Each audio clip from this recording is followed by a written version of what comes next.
Hello my dear friends, स्वागत है आपका ईएम स्टडी चैनल पे। मैं आपका अपना टीचर राजेंद्र चौधरी हमारे इस ऑनलाइन प्लेटफॉर्म पे आपका स्वागत करता हूं। हम ईडीएम फ्रेज कर रहे थे, ईडीएम फ्रेज की 4 क्लास कर लिया था हमने। ठीक है, आज 5वीं क्लास रहेगी डेली वोकेब। बेटा डेली ईडीएम फ्रेज मिलने वाले हैं आपको। मेरा पर्पज़, मैंने आपके लिए एक स्ट्रेटेजी वाला वीडियो बनाया था, उसमें देखना है। मैं 51 क्लास लेने वाला हूँ ईडीएम के ऊपर। 51 क्लास ही वन वर्ड के ऊपर लूँगा और 51 क्लास ही मैं आपके एंटोनिम सिनोनिम्स के ऊपर लूँगा। फ्रेजल वर्ब की 21 क्लास बताई थी, लेकिन बेटा मेरे को लगता है कि फ्रेजल वर्ब में थोड़ी ज़्यादा होने वाली है क्लास। ठीक है, तो फ्रेजल वर्ब में थोड़ी ज़्यादा ले लेंगे। आज हमारी ईडीएम फ्रेज की 5वीं क्लास है और पीछे वाले 20 ईडीएम करवा चुका था मैं। ठीक है, पीछे 20 ईडीएम करवा चुका था, ए लेटर अपना चल रहा था। मैंने वादा किया था कि ए टू जेड ईडीएम करवाऊंगा आपको यहाँ पर। ठीक है, तो आज उससे आगे करेंगे। चलो let's start the class. Class को स्टार्ट करते हैं। ये 5वीं क्लास है और 21वां ईडीएम देखो, ऑल इन ऑल। ठीक है, ऑल इन ऑल इसका मतलब होता है कुल मिलाकर। और बेटा चैनल को सब्सक्राइब करना है, वीडियो को लाइक करना है और शेयर करना है, क्योंकि ये सारी मेहनत बेटा आप ही के लिए कर रहा हूँ। कहाँ से ईडीएम की उत्पत्ति हुई है सब कुछ आप ही के लिए, आपके ही लिए बना रहा हूँ सब कुछ। ये पीपीटी हाथों से बनाता हूँ, सब कुछ इनकी कहानी वगैरह सब कुछ देखना पड़ता है। तो मेरी भी मेहनत का ख्याल रखो और वीडियो को जितना हो सके उतना शेयर करना है। और ये तो वादा रहा कि क्लास में कम से कम 70% आपको ईडीएम फ्रेज याद करवाने की गारंटी मेरी है। ठीक है, किस प्रकार से करवाना है, और आपको पता भी चल गया होगा कि मैं किस प्रकार से ईडीएम फ्रेज करवा रहा हूँ। कहानियों के माध्यम से करवा रहा हूँ, इनकी उत्पत्ति बता रहा हूँ कि ये कहाँ से निकल के आए। तो आपको भी लग रहा होगा कि वास्तव में हमारे को ईडीएम याद हो रहे हैं। ठीक है, चलो 21वें नंबर का ईडीएम करते हैं, ऑल इन ऑल।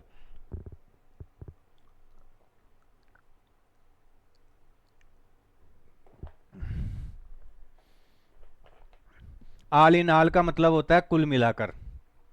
जो सभी को एक जगह इकट्ठा कर दिया जाता है उसको ऑल इन ऑल बोलते हैं। ठीक है, एक सामान्य ईडीएम है, धीरे धीरे हमारी बोली में समा गया है। कहने का मतलब अंग्रेजी भाषा में इसको शामिल कर लिया गया है।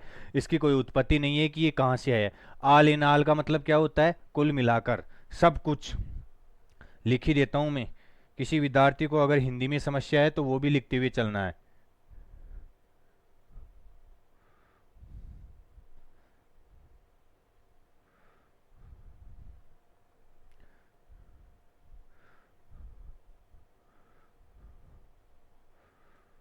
कुल मिलाकर सब कुछ।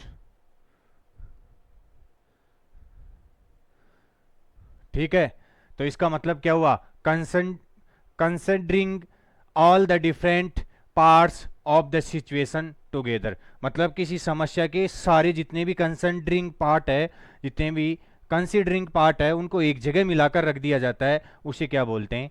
All in all. ठीक है, कुल मिलाकर हिंदी मीनिंग हो गया इसका। एग्जाम्पल देखते हैं। इसका एग्जाम्पल है, आई थिंक दिस प्रपोजल। मैं इस प्रपोजल के बारे में सोच रहा था, is all in all quite reasonable.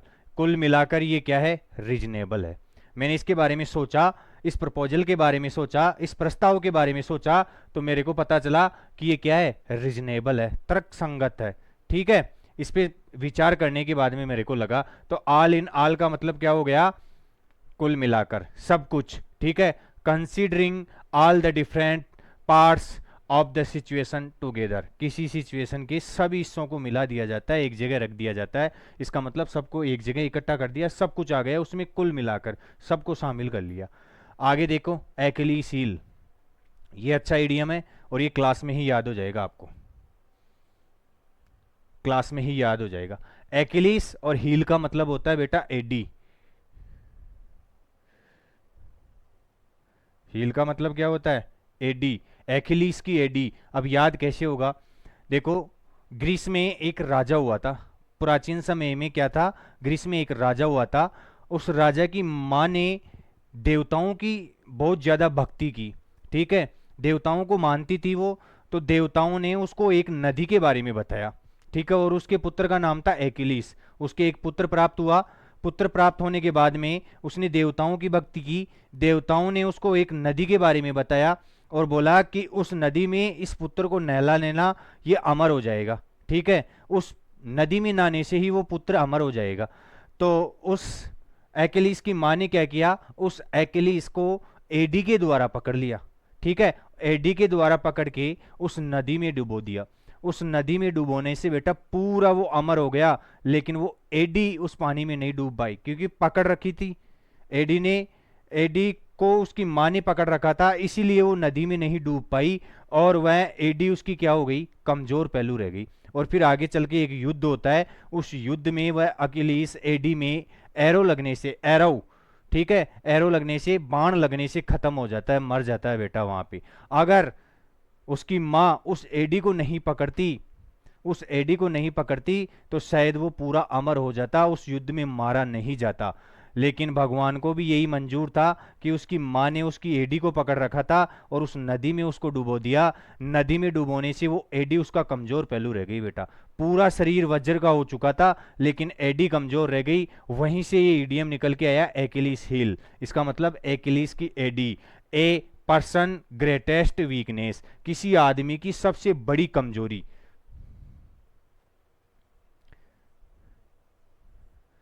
बड़ी कमजोरी याद रहेगा, एक्किलीस हील, एक्किलीस की एडी, पूरा वज्र का हो चुका था लेकिन एडी उसका कमजोर पहलू था। तो ए persons greatest weakness or vulnerability often a flaw or weakness that can lead to downfall despite their overall strength. कहने का मतलब उसके पतन का कारण भी बन गई वो। ठीक है, एक किसी व्यक्ति की ऐसी कमजोरी जो अंत में जाके उसके पतन का कारण बनती है। ठीक है, एग्जाम्पल देखो, डिस्पाइट हिज इनक्रेडिबल इंटेलिजेंस, उसकी इतनी बुद्धिमत्ता के बावजूद, and strength his Achilles heel was his inability to trust anyone. लेकिन इनके बावजूद भी उसकी एक सबसे बड़ी कमजोरी है कि वो प्रत्येक व्यक्ति पे क्या कर लेता है, विश्वास कर लेता है। कोई दिक्कत यहां तक मैंने बता दिया है, बड़ी कमजोरी। एक्किलीस हील का मतलब कमजोर पहलू। आगे चलते हैं। Add fuel to fire, fuel का मतलब क्या होता है, ईंधन, ईंधन होता है। फ्यूल का मतलब क्या हो गया, ईंधन, और फायर का मतलब क्या हो गया, आग। तो आग में घी डालना। ठीक है, वैसे हिंदी में बोला जाता है कि आग में घी डालना, मतलब स्थिति पहले ही जल रही है, कोई चीज पहले ही जल रही है और उसमें फ्यूल और डाल रहे हैं, ईंधन और डाल रहे हैं, इसका मतलब ज्यादा खराब स्थिति हो जाएगी। बेटा जलती हुई आग में जैसे ही घी डाला जाता है वो ज्यादा तेजी से जलने लगती है क्योंकि उसके साथ में घी भी जलने लगता है। तो उसी को अंग्रेजी में बोला जाता है एड फ्यूल टू फायर, कि आग में घी डालना। ठीक है, to make a bad situation worse, मतलब पहले से खराब स्थिति थी उसको और ज्यादा खराब बना देना। दूसरा मतलब होता है इसका टू इंटेंसिफाई ए आर्ग्यूमेंट और कॉन्फ्लिक्ट। इंटेंसिफाई का मतलब होता है बढ़ा देना, किसी के आर्ग्यूमेंट, किसी के विवाद को इतना बढ़ा देना, पहले से ही विवाद चल रहा था और बीच में जो बिचौलिया होता है ना, मीडिएटर होते हैं ना, ये क्या करते हैं, इधर की उधर, उधर की इधर, ऐसे बढ़ा के, कहने का मतलब बढ़ाना, किसी को चढ़ाना, किसी के कान भरना, कान भर के उनके आर्ग्यूमेंट को क्या कर देते हैं, और ज्यादा बढ़ा देते हैं। तो एड फ्यूल टू फायर मतलब आग में घी डालना, आग में ईंधन डालना, इसका मतलब पहले से ही खराब स्थिति को और ज्यादा खराब कर देना। इंस्टीड ऑफ एपोलाइजिंग, माफी मांगने के बजाय he made a sarcastic remark, उसने क्या किया, एक सरकास्टिक रिमार्क किया। सरकास्टिक का मतलब होता है आलोचनापूर्ण। ठीक है, हास्यास्पद, किसी का मजाक उड़ा के, किसी को टॉन्ट कसते हैं ना बेटा, उसे बोलते हैं, which only added fuel to the fire. और इस रिमार्क ने क्या किया, क्योंकि उसको क्या करना था, माफी मांगना था, लेकिन इसके बजाय उसने टॉन्ट कस दिया उसके ऊपर, उसकी स्थिति को खराब कर दिया, उसका मजाक बना दिया। ठीक है, कहने का मतलब उसके साथ जो मजाक किया, उसका मजाक बनाया, उससे क्या हो गया, स्थिति और खराब हो गई, सुलह होने के बजाय उनमें दुश्मनी बढ़ गई। तो एड फ्यूल टू फायर, ये याद रखना है कि जले में घी डालना। जलती हुई ज्वाला में घी डालना, पहले से जल रही है और ज़्यादा घी डाल रहे हैं और ज़्यादा खराब कर रहे हैं, इसका मतलब पहले से खराब स्थिति को और ज़्यादा खराब करना। यहाँ पे लिख देता हूँ मैं।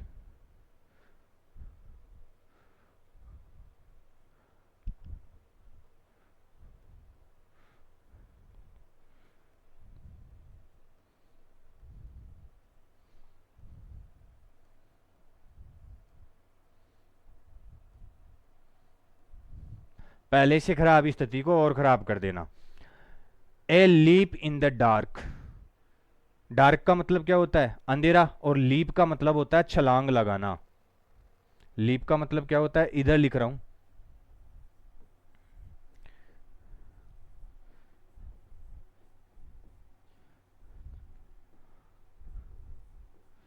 छलांग लगाना, तो अंधेरे में छलांग लगाना। ठीक है, इसी में, इसी से संबंधित हिंदी में इडियम है कि अंधेरे में तीर चलाना, धूल में लठ रोपना।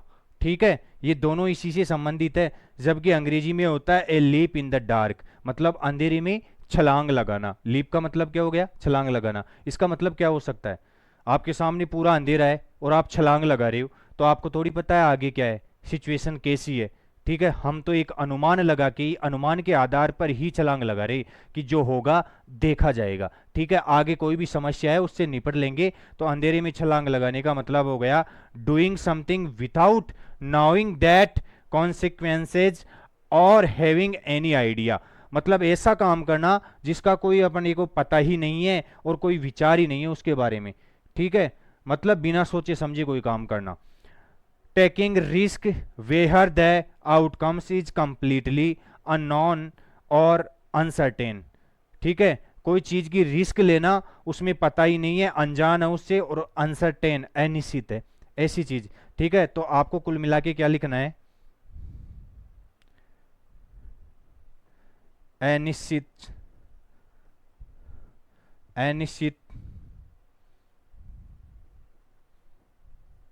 कार्य करना या अंधेरे में तीर चलाना।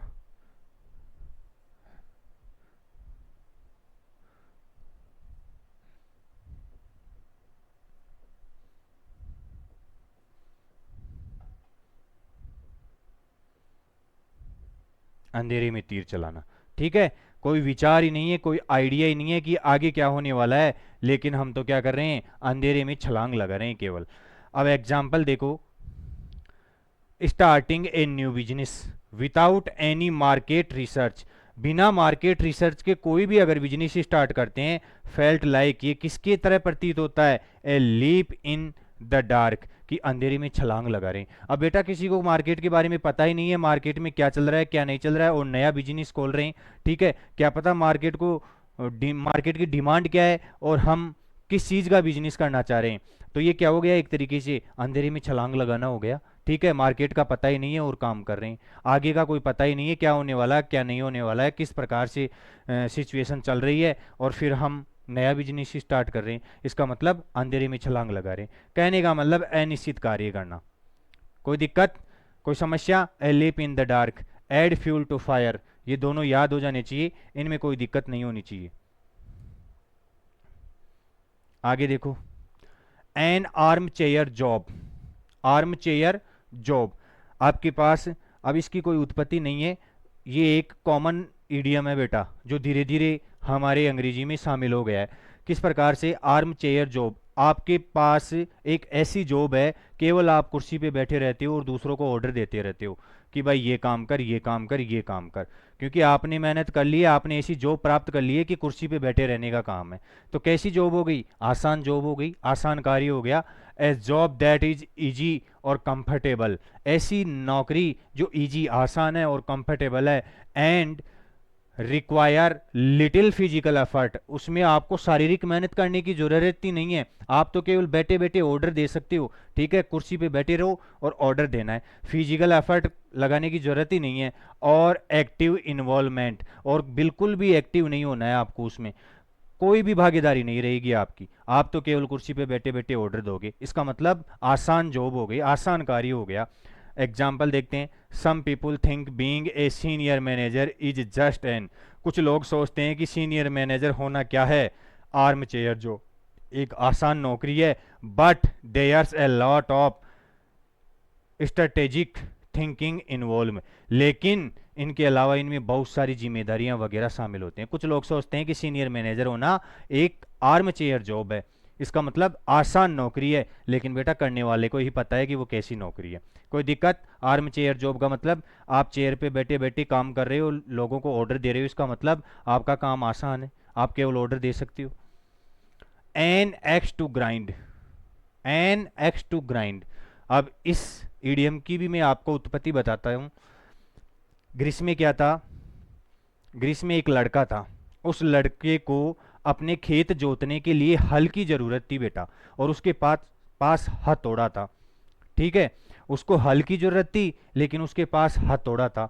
अब क्या करे वो? हथौड़े से तो खेत को नहीं जोत सकता, लेकिन उसको हल की जरूरत थी, इसीलिए वह एक लोहार के पास जाता है और उससे हल प्राप्त करने की कोशिश करता है कि मेरे को हल दे दे। लेकिन वो हल नहीं दे पाया बेटा, कुल्हाड़ी नहीं दे पाया उसको। ठीक है, खेतों की सफाई करनी थी, कुल्हाड़ी नहीं दे पाया। एक्स का मतलब क्या होता है? कुल्हाड़ी, और ग्राइंड का मतलब क्या होता है? पीसना, कुल्हाड़ी को पीसना। ठीक है, तो कुल मिला के उसको हल आकार की जो कुल्हाड़ी चाहिए थी वो नहीं थी, उसके पास हथौड़ा था। तो वह लोहार के पास जाता है और उसको बहला चुबला के अपनी बातों में ले लेता है, पहले मना लेता है और उस हथौड़े को इतना घिसवाता है, इतना घिसवाता है कि अंत में वो कुल्हाड़ी बन जाती है। ठीक है, अब बेटा हथौड़े को इतना घस के कुल्हाड़ी बनाना, इसका मतलब उस लड़के ने उस लोहार को उल्लू बनाया और उल्लू बना के अपना काम सीधा करवा लिया बेटा, अपना काम निकलवा लिया। इसका मतलब होता है अपना उल्लू सीधा करना। ये हिंदी का इडियम हो गया, इससे ही मिलता, अपना उल्लू सीधा करना। To have a private reason for being involved in something for disagreeing without someone, जिसमें अपना प्राइवेट निजी स्वार्थ होता है, ऐसा काम किसी से निकलवाना, मतलब अपना उल्लू सीधा करवाना।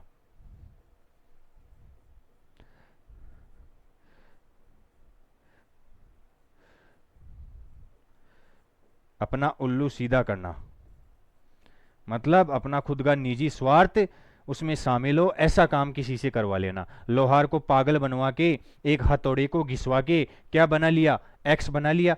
ठीक है, या इन suggested that someone has hidden motive और personal grievance that influence their action और ओपिनियन, या कोई ऐसा हिडन कार्य करवाना जिसमें हमारे को ही पता है कि इस हथौड़े को घिसवाने से कुल्हाड़ी प्राप्त होगी, और हमारे को किसकी जरूरत है? कुल्हाड़ी की ही जरूरत है। एग्जाम्पल देखते हैं। The reporter seemed less interested in the facts, जो रिपोर्टर है वो ऐसा प्रतीत हो रहा है कि इसमें रुचि नहीं ले रहा है, कम इंटरेस्टेड प्रतीत हो रहा है। And more like he had an axe to grind with the mayor, और ऐसा लग रहा है कि वह अपना उल्लू सीधा करवाना चाह रहा है मेयर से। ठीक है, तो कोई दिक्कत? एन आर्म चेयर जॉब, एक कुर्सी की जॉब, कहने का मतलब आसान कार्य। एन एक्स टू ग्राइंड, हथौड़े को घिसवा के एक्स बनवाना, ग्राइंड करवा के क्या बनवा लेना? एक्स बनवा लेना। एक्स का मतलब कुल्हाड़ी, इसका मतलब अपना खुद का उल्लू सीधा करना, अपना निजी स्वार्थ या अपना काम निकलवाना। कोई दिक्कत? आगे। एन आयरन विल, विल का मतलब क्या होता है? विल का मतलब संपत्ति भी होता है और विल का मतलब इच्छा भी होता है। ये पार्ट्स ऑफ स्पीच पे तय करता है कि ये कौन सा पार्ट्स ऑफ स्पीच है। ठीक है, एन आयरन विल, तो एक विल का मतलब क्या हो गई? इच्छा। एक आयरन विल, आयरन का मतलब क्या होता है? लोहा। ये ईडियम लोहे से प्रेरित होके लिया गया है कि लोहा कठोर होता है, तो लोहे के जैसे किसी की दृढ़ इच्छा है बेटा, लोहे के जितना कठोर है, इसका मतलब क्या हो गया? डेटर्मिनेशन हो गया उसके अंदर। ठीक है, तो someone who has very strong determination and will power, जिसके पास कड़ी दृढ़ शक्ति होती है, मतलब लोहे के समान इच्छा वाला, इसका मतलब क्या हो गया? क्या हो गया? Has very strong determination. ठीक है, जो मजबूत दृढ़ शक्ति वाला है, एंड विल पावर, जिसकी इच्छा शक्ति क्या है? मजबूत है, उसे एन आयरन विल बोला जाता है। आगे 28वें नंबर का, एन ओल्ड फ्लेम। फ्लेम का मतलब क्या होता है? ज्वाला।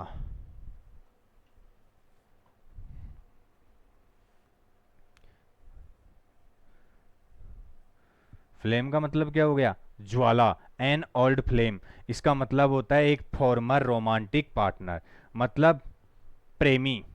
जब दो प्रेमी होते हैं, बिछड़ जाते हैं, तो बड़ा दुख होता है बेटा। तो ओल्ड फ्लेम का मतलब होता है पुराना प्यार। ठीक है, ओल्ड फ्लेम का मतलब क्या होता है? पुराना प्यार। अब गुरुजी इसको कैसे याद करें? तो इसकी भी मैं आपको बताऊंगा। जिस प्रकार ज्वाला होती है, अग्नि जलती रहती है, उसकी लपटें एक साथ मिलती रहती है, लेकिन थोड़ी देर बाद में क्या हो जाती है? वो फ्लेम, वो ज्वाला खत्म हो जाती है। लेकिन बेटा वो राख होती है ना, उस राख में भी थोड़ी बहुत चिंगारी या राख गर्म रहती है। इसका मतलब पुराना प्यार याद आता रहता है। ठीक है, पुराना प्यार, पुराना प्रेम। ठीक है, ज्वाला से याद करोगे, जिस प्रकार ज्वाला होती है वो जल जाती है, जलने के बाद में भी उसमें कुछ चिंगारियां बची रहती है, उसी प्रकार पुराना प्यार होता है। कोई दिक्कत? आई रैन इनटू, अच्छी फ्रेजल वर्ब आई है, रन इनटू। ये फ्रेजल वर्ब है बेटा। रन इनटू का मतलब होता है अचानक मिलना।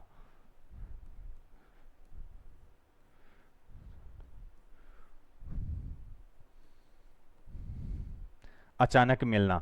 रन इनटू का मतलब क्या हो गया? अचानक मिलना। I ran into an old flame, मैं अचानक एक पुराने प्रेम से मिला।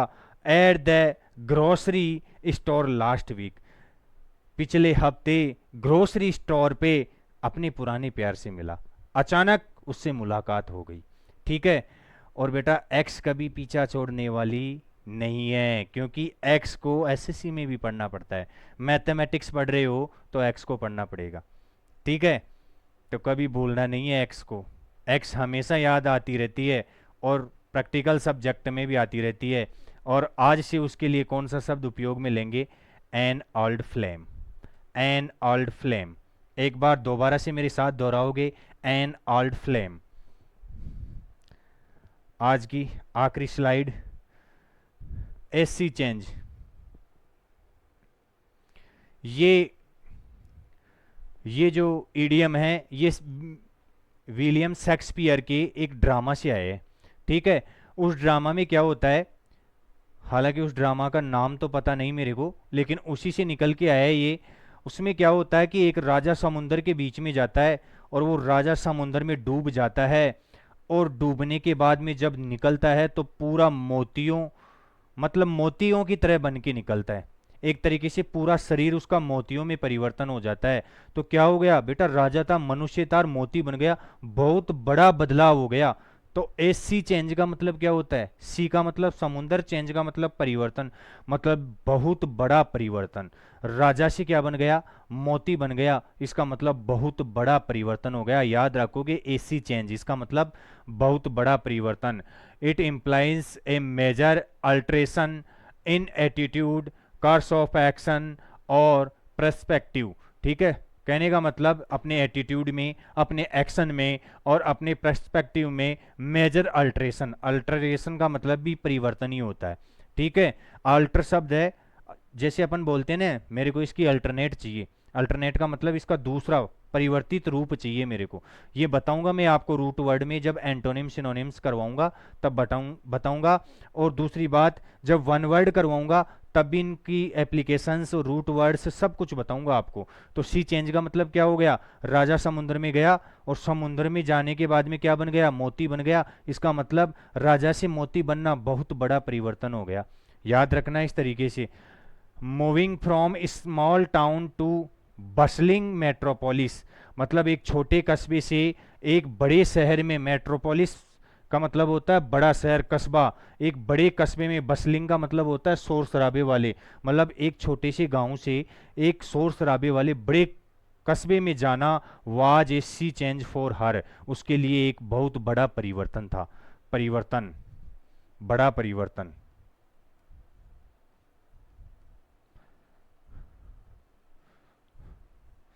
बड़ा परिवर्तन। कोई दिक्कत? याद रहेगा? चलो आज का लास्ट इडियम करते हैं। A sore point with, a sensitive topic और issue that someone is easily upset और annoyed about. A sore point with, ठीक है, सॉर का मतलब होता है घाव, सॉर का मतलब क्या होता है, घाव। सौर का मतलब घाव हो गया बेटा। अब आपके शरीर पे कहीं पे घाव हो जाता है बेटा, किसी से भी चोट लग के, किसी के भी द्वारा आपके शरीर पे घाव हो जाते हैं बेटा।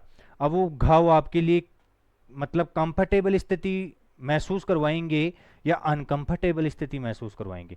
घाव तो बेटा मेरे को लगता है किसी के कांटा भी चुभता है ना, तो वो भी मतलब आदमी को परेशान कर देता है।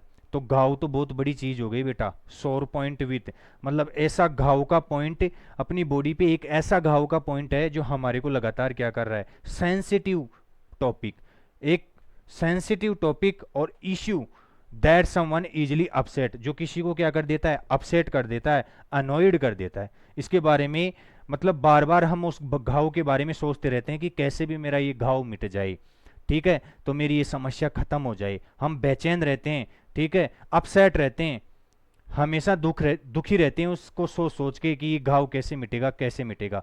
तो ये भी आपको याद हो गया होगा कि ए सॉर पॉइंट विथ, इसका मतलब एनॉयड करने वाला, अपसेट करने वाला मुद्दा, ठीक है, बेचैन करने वाला, सोचने वाला मुद्दा, ठीक है, सीरियस मैटर, कहने का मतलब ये है। एस सी चेंज, इसका मतलब आ गया, एक बार दोबारा से पूरे इडियम आपको रिवाइज करवा देता हूं मैं।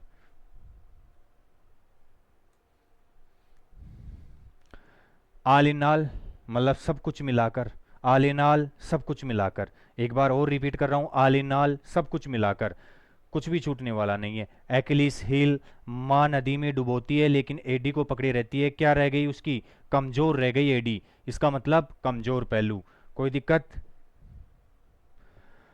एड फ्यूल टू फायर, आग में घी डालना, इसका मतलब खराब स्थिति को और ज्यादा खराब बना देना। ए लेप इन द डार्क, अंधेरे में छलांग लगाना, इसका मतलब अनिश्चित कार्य करना जिसका कोई परिणाम का कुछ ही पता नहीं है, ठीक है। ए आर्म चेयर जॉब, कुर्सी की जॉब कैसी होती है, कुर्सी पे बैठे रहने की जॉब कैसी होती है, आरामदायक जॉब होती है, ठीक है। ए इजी जॉब, ठीक है, कोई दिक्कत। एन एक्स टू ग्राइंड, हथौड़ी से एक्स बना लेना, घिस घिस के एक्स बना लेना, इसका मतलब अपना उल्लू सीधा करना, अपना काम निकलवाना। एन आयरन विल, लोहे जैसी इच्छा शक्ति, लोहे जैसी इच्छा शक्ति कि एक बार ठान लिया तो ठान लिया, इसका मतलब someone who has very strong determination and will power, जिसकी दृढ़ शक्ति बहुत ज्यादा स्ट्रॉन्ग है, मजबूत है।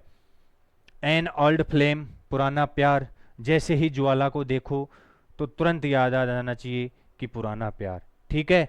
एन ओल्ड फ्लेम, और एक फ्रेजल वर्ब के बारे में बताया मैंने, रन इनटू, इसका मतलब अचानक मिल जाना। Old flame, N old flame, पुराना प्यार। ए सी चेंज, सी चेंज का मतलब समुद्र में जो परिवर्तन हुआ, राजा समुद्र में गया और मोती बन के निकला, इसका मतलब बहुत बड़ा परिवर्तन हो गया बेटा।